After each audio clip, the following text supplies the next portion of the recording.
उसका जाहिर नाम था। वो देहात की तरकारियां लाता और मदीने में बेचता, और हुजूर अलैहिस्सलातु वस्सलाम शहर की चीज़ें उसे तोहफे में देते।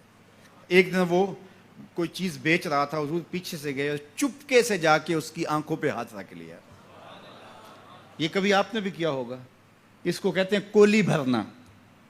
जब आपका कोई गूढ़ा दोस्त हो, बड़ा जानी और जिगरी, जिससे आप बड़े फ्रैंक हो, तो फिर वो बैठा हो और आप पीछे से चुपके से जाके उसकी आंखों पे हाथ रख लेते हैं, और फिर वो बोलता है कि कौन है, और आप ये देखना चाहते हैं कि मेरा नाम किस नंबर पे आता है।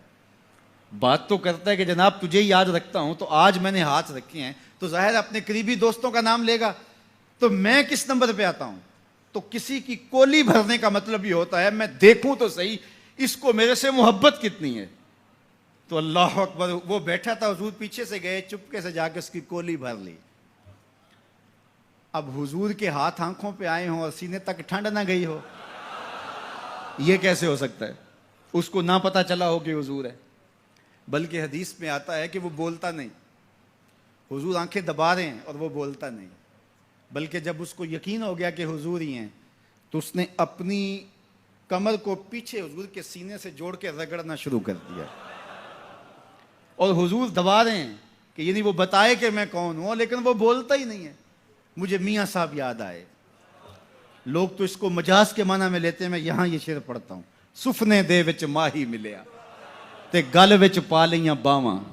सुफने दे विच माही मिलिया ते गल विच पा लईयां बावां। डर दी मारी अख ना खोला मता फिर विछड़ ना जावां। डर दी मारी अख ना खोला मता फिर विछड़ ना जावां। तो हुजूर आंखें दबा रहे हैं और वो नहीं बोलता। हुजूर खुद इरशाद फरमाया, इस गुलाम को कौन खरीदेगा। तो उसने कहा, हुजूर मुझे किसने खरीदना है, मैं तो बहुत सस्ता हूं। फरमाया, तू बहुत महंगा है।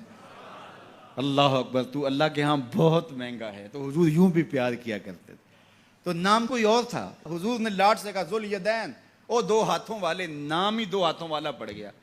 एक दिन किसी ने हजरत जुल यदैन से पूछा कि ये तो हुजूर ने लाड से कहा जुल यदैन, लोगों ने भी कहना शुरू कर दिया, नाम तो तुम्हारा कोई और होगा, बताओ तुम्हारा असल नाम क्या था।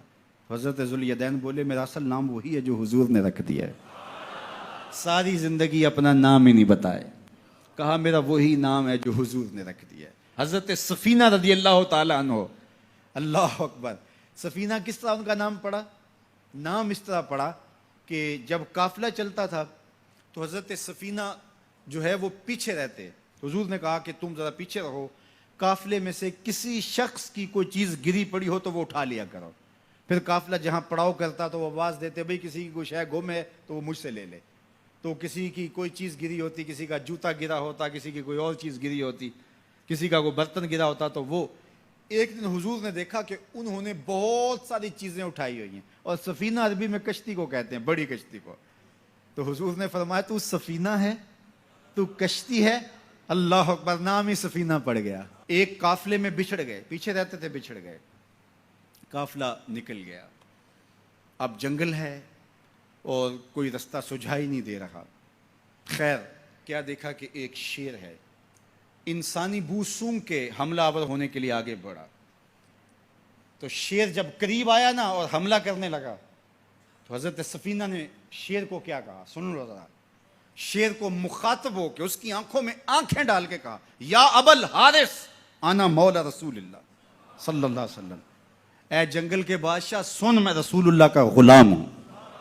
बस आपके कहने की देर थी, उसने दुम हलाना शुरू कर दी और वो आगे आगे चलता था। रावी लिखता है कि वो आगे आगे दौड़ता था और आवाजें निकालता था, और अगर और कोई जानवर होता तो उसको भी कहता पीछे हटो। वो प्रोटोकॉल गाड़ी नहीं होती, वो प्रोटोकॉल के तौर पे आगे आगे चल रहा था, यहां तक के काफिले तक पहुंचा के फिर वापस आता है। जो खुदा और रसूल का हो जाता है, जमाना उसका हो जाता है।